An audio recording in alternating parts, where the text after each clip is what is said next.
നമ്മൾ ഇന്നത്തെ വീഡിയോ പരിശോധിക്കുന്നത് നമ്മുടെ ഒരു മൊബൈൽ ഫോണിനകത്തുള്ള ഒരു സെറ്റിങ്സ്, ആ സെറ്റിങ്സ് ഓൺ ചെയ്ത് വെക്കാതെ നിങ്ങൾ ഒരിക്കലും നിങ്ങളുടെ മൊബൈൽ ഫോൺ ഉപയോഗിക്കാൻ പാടില്ല. അത്തരത്തിൽ വളരെ ഇമ്പോർട്ടൻ്റ് ആയിട്ടുള്ള ഒരു സെറ്റിങ്സ് ആണ് നമ്മൾ നോക്കുന്നത്. തീർച്ചയായിട്ടും മൊബൈൽ ഫോൺ ഉപയോഗിക്കുന്ന ആളുകളൊക്കെ വീഡിയോ കാണണം, നിങ്ങളുടെ സുഹൃത്തുക്കൾ കൂടി വീഡിയോ ഷെയർ ചെയ്ത് കൊടുക്കണം. അപ്പോൾ ഏതാണ് സെറ്റിങ്സ് നോക്കാം. അതിനുവേണ്ടി ഞാനിവിടെ മൊബൈൽ ഫോണിൻ്റെ സെറ്റിങ്സ് ഓപ്പൺ ചെയ്യാണ്. സെറ്റിങ്സിൽ ഏറ്റവും അവസാന ഭാഗത്തേക്ക് വരുമ്പോൾ ഇവിടെ ഗൂഗിൾ എന്നൊരു ഓപ്ഷൻ കാണാൻ സാധിക്കും. നിങ്ങളുടെയൊക്കെ മൊബൈൽ ഫോൺ ഉണ്ടാകും മധ്യഭാഗത്തോ അവസാനത്തിലോ ആയിട്ട് ഇതുപോലെ ഗൂഗിൾ എന്നൊരു സെറ്റിങ്സ് ഏറ്റവും അവസാനം അത് ക്ലിക്ക് ചെയ്ത് കൊടുക്കുക.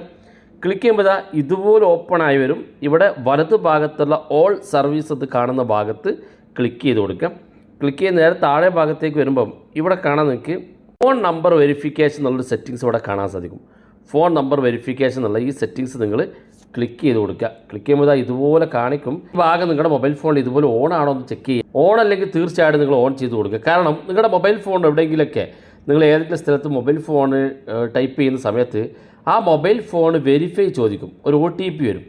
ആ OTP ഗൂഗിളുമായി ബന്ധപ്പെട്ടോ മറ്റെവിടെയാണെങ്കിൽ നിങ്ങൾ സെർച്ച് ചെയ്യുന്ന വെബ്സൈറ്റിലാണെങ്കിൽ നിങ്ങൾക്ക് വരുന്ന OTP കൃത്യമായിട്ട് ലഭിക്കുന്നതിന് വേണ്ടിയിട്ടാണ് ഈ സെറ്റിങ്സ്. കാരണം നമ്മുടെ മൊബൈൽ ഫോൺ വെരിഫൈ ചെയ്യുന്ന സമയത്ത് നിങ്ങളുടെ ഫോണിലേക്ക് അത് വെരിഫൈ ചെയ്യാനുള്ള സൗകര്യം ഗൂഗിൾ നിങ്ങൾക്ക് മൊബൈൽ കണക്ട് ചെയ്ത് തരും. ആ ഒരു സൗകര്യമാണ് തീർച്ചയായിട്ടും ഇത് നമ്മൾ എനേബിൾ ചെയ്ത് വെക്കണം. കാരണം നിങ്ങളുടെ മൊബൈൽ ഫോണിലേക്ക് ഏതെങ്കിലും വൈറസുകളോ അല്ലെങ്കിൽ മറ്റേതെങ്കിലും ഹാക്കിങ്ങുകളോ ഒക്കെ സംഭവിക്കുമ്പോൾ നിങ്ങളുടെ മൊബൈൽ ഫോണിൽ ഏതെങ്കിലും സോഷ്യൽ മീഡിയ അക്കൗണ്ടുകൾ ഉപയോഗിക്കുന്ന സമയത്ത് നിങ്ങളുടെ മൊബൈൽ നമ്പറുമായി കണക്ട് ചെയ്തിട്ടുള്ളതാണെങ്കിൽ ആ മൊബൈൽ നമ്പർ വെരിഫൈ ചെയ്യുന്നതിന് വേണ്ടിയിട്ടൊരു റിക്വസ്റ്റ് വരും. അതിലേക്ക് OTP വന്ന് ആ OTP കിട്ടിയാൽ മാത്രമേ അത്തരത്തിൽ നിങ്ങളുടെ മൊബൈൽ ഫോണിലേക്ക് വരുന്ന SMS അല്ലെങ്കിൽ അത്തരത്തിലുള്ള ഏതെങ്കിലും ഫീച്ചറുകൾ മൊബൈൽ നമ്പർ ഉപയോഗിച്ച് ഉപയോഗിക്കാൻ സാധിക്കുള്ളൂ. തീർച്ചയായിട്ടും എനേബിൾ ചെയ്യുക.